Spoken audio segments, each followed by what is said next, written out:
Abdoulaye, Ousmane Sonko, quoi qu'on puisse dire, il s'est fait beaucoup d'ennemis quand même au sein même de coalition bi mu nekk am na ci ñoo xamante ne duñu ay ennemis wam mais ñu am ambition nekk président comme moom ni mu ko nekkee tey chutam ndax du arranger ñu bari. dina arranger ñu bari kañ. bu daanoo dina arranger ñu bari. dina arranger bu baax ñenn ñoo xam ne wa ilaa ñi bokk ak camp président Macky Sall parce que itam du ma ne ñëpp ñoo am méthode boo xam ne dañuy jàkkaarloog Ousmane Sonko. si wàllu communication nañuy waxee ak moom si wàllu combat politique bi nañuy jëflante ak moom du ñëpp ñoo am même position yi du ñëpp ñoo am même tempérament bi parce que léeg-léeg di nga gis ni Sonko bi yëpp am na ñoo xam ne Sonko amaana dañ ko transformer def ko fonds de commerce. parce que quoi qu'on puisse dire dans le landerneau politique il y a des prébendiers. Dans le landerneau politique il y a des personnes yoo xam ne elles sont à la recherche permanente de strapontin te chaque fois dañuy naaw rek di biw bu ñu gisee appât boo xam ne fa la ñuy jàpp si la ñuy ngoy te loolu moo gën a dangereux en fait. Dans le camp du président Macky Sall encore une fois dans l'APR et dans Benno il y a des hommes des jeunes et des femmes de valeur engagés gëm réew mi te lañ leen dénk ñu si bari ñu ngi koy liggéey nu mu waree. Il faut avoir l'honnêteté de dire cela tout comme dans l'opposition moo xam si biir Sonko ak partem moo xam si biir Yewwi si biir Wallu ak partem am na ñoo xam ne ña nga fa gëm Sénégal te yaakaar ni effectivement Sénégal suba mën nañ ko doxale la communication maître la communication du yóbbal ma yóbbaale on sait la saisir la communication bi nga xam ne ta langue est le prolongement des langues verbalement ensanglantées ñun tam am na nuñ koy percevoir. Donc perception pour perception je veux dire interprétation pour interprétation selon des faits mi ngi dépendre rek si noo taxawee ak fa nga féete ak fa nga fare mais li ëpp solo la ngay wax na nga ko wax avec force de conviction na nga ko wax sur la base d'une construction d'idées parce que itam il n'appartient pas à un citoyen qui qu'il soit ne kii mooy la ñu bëgg kii mooy wutu par force kii day dem par force kii du dem par force su boobaa yow ñàkk nga jox cër institution yi su boobaa jël nga place su Sénégalais yi nga xam ne c'est le peuple souverain qui au matin d'une élection et quelle que soit l'élection ñoom ñooy daal di tànn moo xam législative ñu tànn seen ñooy tànn député yi moo xam local la ñooy tànn président de conseil yeeg maire de ville yeeg ak maire collectivité yi bu xamee élection présidentielle ñoom ñooy tànn kan moo di élection présidentielle. Maintenant bu fekkee ni Ousmane Sonko tey faagaagal nañ ko politiquement jàpp naa ni am na ñoo xam ne dañuy yëg tàccu. yuuxu triomphalement parce que amaana dañoo fare mais calcul bi ngay calculer jàpp ni faagal nga ko yàlla ka muy tànn pour teg ko place ka nga xaaratu woon xamuloo ko. Gambie gis ngeen lu fa xew par rapport kii nga xam ni moo di Yaya Jammeh ba fa nekkoon faagaagal principal opposant bi pratiquement c'est un marginal excusez-moi du terme ak nañ ko considéré woon moo ñëw foqarti pouvoir bi parce que c'est une décision divine encore une fois. Sur ce plateau amul ku mën a waat ni dinaa yeewu suba de ce point de vue là boo xamee loolu xam ne kon boog yàlla mu ngay jiital te lii nga xam ne moo di calendrier perception lañ si am rek ak yaakaar ni bii buñ fa yeggee amaana li mooy am lii mooy xew te su boobaa nag dinañu xam ni lay xew dëgg-dëgg si coobare yàlla la bokk. Gis nga cofeel du nit moo koy tànnal boppam Ousmane Sonko tout comme Macky Sall l'a été ne sont pas des accidents de l'histoire seen trajectoire la ñu jël yàlla moo jël cofeel roof ko ci doomu aadama yi ba bu ci élection bi ñu tànn président Macky Sall mu génn au deuxième tour bien qu'il ait fait 8 ans avec le président kii Abdoulaye Wade te pourtant il avait trouvé en son temps ay opposants qualifiés comme Ousmane Tanor Dieng dem ci yàlla comme kii nga xam ne moo di Abdoulaye Bathily comme kii nga xam ne moo di Moustapha Niasse ak keneen ak keneen ak ñeneen ak ñeneen te nag bu ñuy wax ay perception justice ay perception peuple encore une fois maître nous avons une histoire on parle donc de mars comme si c'était véritablement une première au Sénégal. C'est désolant ñuy am ay bakkan yu rot c'est désolant ñuy jàpp ay nit c'est désolant ñuy gis ay doom ay suñuy doom suñuy rakk suñuy mag di si am ay gaañu c'est désolant mais comme ni ma ko waxee woon dama ne peut-être que le mois de mars c'est malheureux yàlla bu mu mës a amati Sénégal malheureusement c'est le mois de mars du président Macky Sall tout comme président Abdoulaye Wade nu mu amee 2011 2012 ba fukki bakkan ak ñeent rot ci il y a 60 ans je dis bien il y a 60 ans autrement dit en 1963 près de 54 Sénégalais ont été tués fii aux allées du Centenaire sur lii nga xam ne mooy président bi fi nekkoon ak opposition bi doon marche ay doomu Sénégal ñu faat leen bés boobee il y a 54 morts officiellement déclarés. Officiellement déclarés et des centaines de blessés. Nous avons eu l'épisode de mai 68. Nous avons eu l'épisode de la condamnation de Mamadou Dia, Valdiodio Ndiaye, Joseph Mbaye, Ibrahima Sarr te booba pourtant procureur général mi ngi koy wax ne ko ñun de xam nañu lii ñu lay tuumaal du dëgg waaye mënuñ ci dara donc quel que soit par ailleurs lu mënti am dafa am histoire loo xam ne dañ koy jàngat dañ koy suuxat il y a toujours un fait passé qui nous permet de pouvoir anticiper par rapport au fait que l'on vit présentement pour mën a xam amaana naka la ñu mën a jubbantee naka la ñu mën a jooyantee yenn mbir yi encore une fois da ngay gis ni gis nga kay wax gis nga le plus souvent soo ko analyser da nga gis ni am na yoo xam ne bu ñuy wax rythme cardiaque bi day élevé trop circulation sanguine bi day accéléré trop non je parle pas de vous commissaire je parle pas de vous non Hélène s'il vous plaît non je attends ça ne veut rien dire s'il vous plaît ça ne veut rien dire quand je dis ça c'est par rapport quand je dis ça commissaire man gis nga su may wax toujours man la may wax ak camp bi moom lay wax ak camp bi rek je dis encore une fois je ne donnerai jamais le tort au président à son camp ou à l'opposition dama leen di boole par rapport ak confrontation boo xam ne sur la base de fait kii naka la doxale ak lan la juumee kii naka la doxale ak naka la juumee mais encore une fois quand bu ñuy wax bay jukki yeneen dossier comme nu ma Aliou di takkine naan ma L29 L30 te citoyen là suba Françoise porté ma plainte pour diffamation ñu condamné ma mënatuma nekk électeur man foofu laay waxee ça parvient à tout le monde l'autre élément aussi si Aliou veut savoir également li nga xam ne mooy affaire 94 milliards Aliou je t'en prie va relire le rapport de l'Office national de lutte contre la fraude et la corruption jëm si li nga xam ne mooy concerné kii nga xam ne moo di Mamour Diallo par rapport à 94 milliards te waxuma ne dafa jël mais je parle seulement du contenu et des orientations de ce rapport là François nag bu ma griffé yow lay griffé directement parce que Mamour Diallo a été lavé par toutes les juridictions yi nga xam ne ñoo doon assurer du rapport de l'OFNAC le dossier de 94 milliards Mamour Diallo a été lavé par la justice du pays et nous ne saurions être des magistrats à la place de ceux qui ont été légalement par une commission de l'Assemblée nationale. Il a été lavé à grande eau.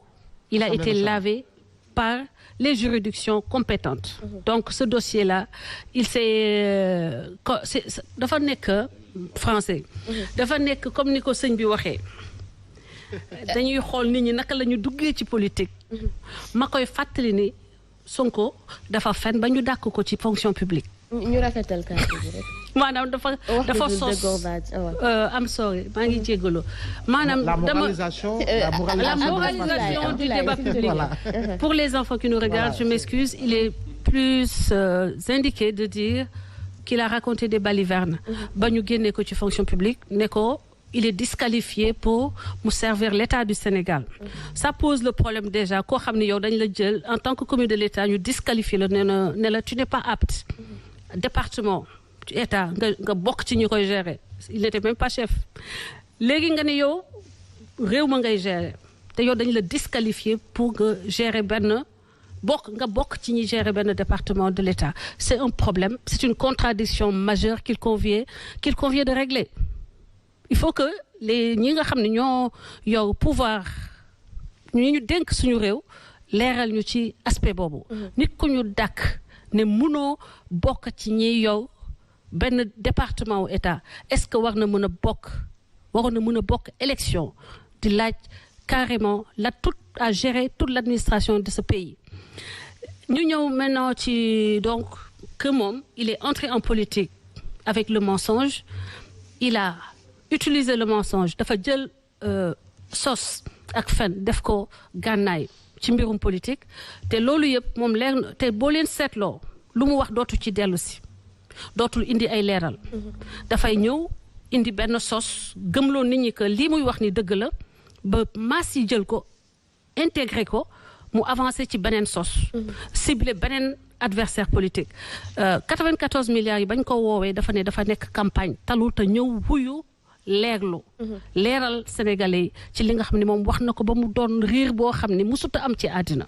te riir boobu ci diggante bi mu xaw ci yàq carrière doomu aadama un citoyen sénégalais qui est Mamour Diallo moom mu aspiré yor Sénégal waroon a mën a nekk kuy sàmm kuy aar Mamour Diallo ak njabootam mu sànni ko comment il a jeté en pâture au Sénégal ñëpp en benn père de famille benn doomu jàmbu koo xam ne yaayam comme moom yaayam a du mérite s'est sacrifié pour l'amener parce que n'est pas énarque qui veut donc nga yàq pratiquement carrière nit kooku après nga dellusiwaat dem di def say pérégrination nocturne c'est déambulation nocturne nga déambuler ba def la nga xam ni daanaka dañ ko tere yoon da koy tere am doomu Sénégal génn ne yow da nga yegg ci man te d'accorduma woon ba nga yegg ci man nga daal di tëb rek ne Macky Sall nee nañ complot la Macky Sall moom a complot tout comme chaque fois qu'il fait une bêtise Mame Mbaye Niang moo ko porté plainte mais buy wax Macky Sall lay wax c'est une obsession benn obsession boo xam ni la il faut le dire attitude man damay dem di gëstu nit jëmm ji nga xam ne mooy Ousmane Sonko wax naa ko bind naa ko tey dafa am benn problème boo xam ne da koo am c'est que mënul am dimension wu moom Ousmane Sonko ki mu doon ci biir askanu Sénégal c'est-à-dire dafa am benn sentiment de toute puissance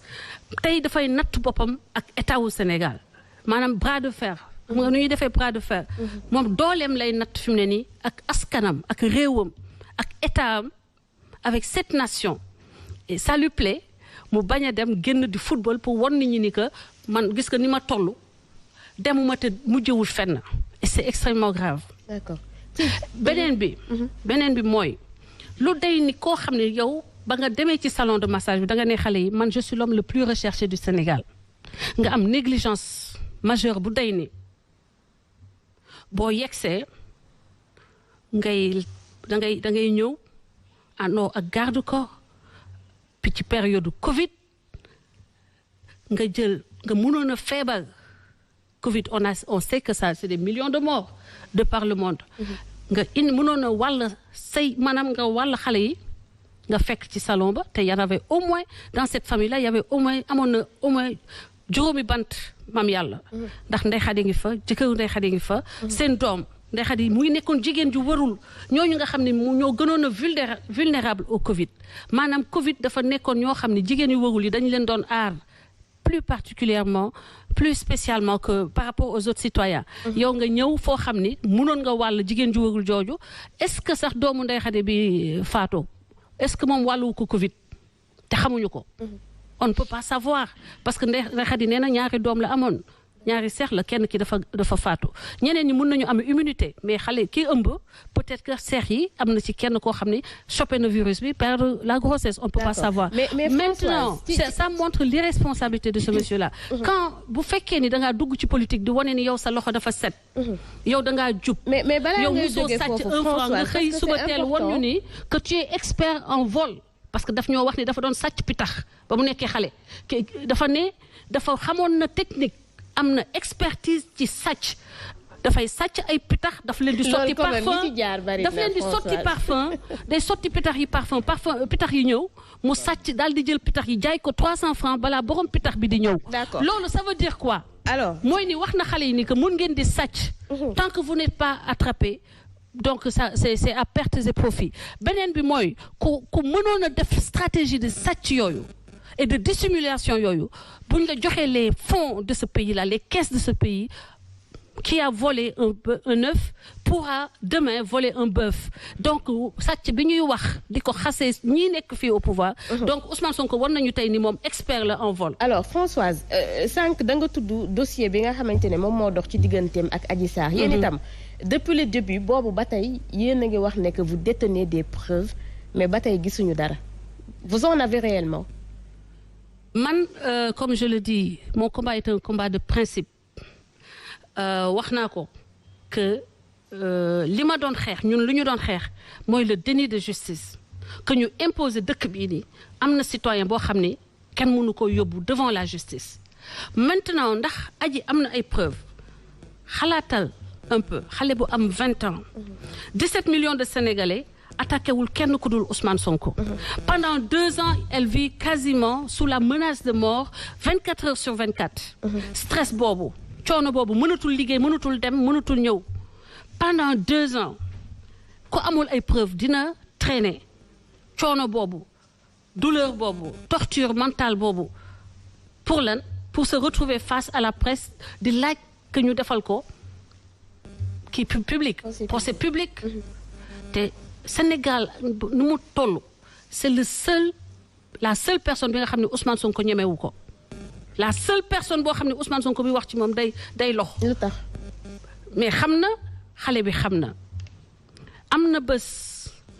ñëw na fa am loolu révélation la ñëw na fa ndax li muy bëgg xaalis parce que ñaari yëf lay jaamu ci àddina muy jigéen ak xaalis maa wax loolu maa ko assumé nañ ma porter plainte ma génne preuve loolu mani dafa dugg ci jacuzzi bi bëgg a dem ñu defal ko jacuzzi bi muy waaj a dugg am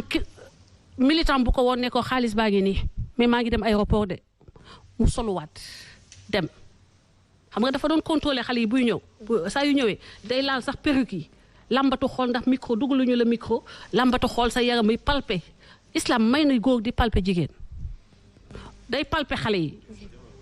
waaw day palpé xale yépp yi ci salon bi palpé seeni perruque xool perruque yi ndax am na micro wala caméra bu ñu fa def jour boobu ba mu demee ba ñëw jógee aéroport jëli xaalis ba mu ñëwee palpé wul donc comprendre nga wax bu yegg dafa ci yegg dafa ko moom ba mu demee jour boobu ba mu ñëw palpé wul waaye am na jamono mu toog ba ci yàgg ne waaye lii day nugoo caméra de waaye tellement il est habitué à son jacuzzi dafa bëgg jacuzzi il n'est pas allé vérifier vraiment ndax loolu caméra la. C'était une caméra. C'était une caméra. D'accord. Alors Aliou Sow je le disais